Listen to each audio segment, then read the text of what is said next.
Amid inflation and rising cost of living, there have been calls for another round of withdrawals from the Employees Provident Fund, EPF.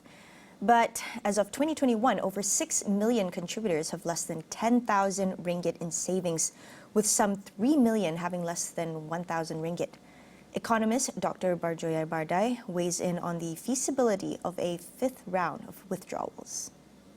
If really we are trying to help the poor and the needy, it will be the B40 and perhaps the M40 that we want to have. And we need to really go deep down and determine what do they need this money for. If it is to pay their debt, to pay the loan that is overdue and so on, then we can find some other means to help them. If it is really they need some money to make sure that there will be food on the table every day, then that is a different thing. We need to really help them, and helping them is not by allowing them to withdraw their EPF saving, because the EPF saving is for long-term investment. Barjoya also suggests for the government to focus on boosting the people's savings instead. The concern here is that EPF has a target that every contributor should retire with at least 250,000. When with 250,000, if they continue saving, they will earn 6% dividend per annum, and they will get roughly every month about 1,000 ringgit. 1,500 ringgit. Is that sufficient to retire? So to me, even 250,000 is not enough.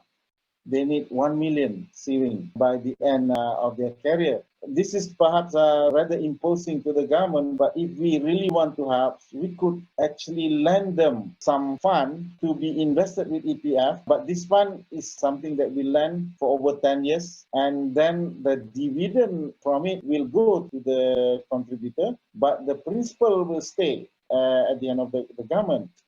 If government can borrow on a friendly term from other institution or from Bank Negara, they pay say 2% interest. So the government cost is only the 2% interest, and the benefit of dividend to the contributor will be 6%. So there is 4% premium that can go to the contributor. The ongoing cost of living crisis signals that it is time for the government to look into expanding Malaysia's social protection system beyond the EPF.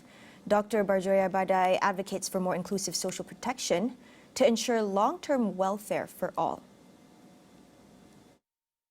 Unfortunately, EPF only cover those who work with a formal employment, and there are many others who are not covered by EPF.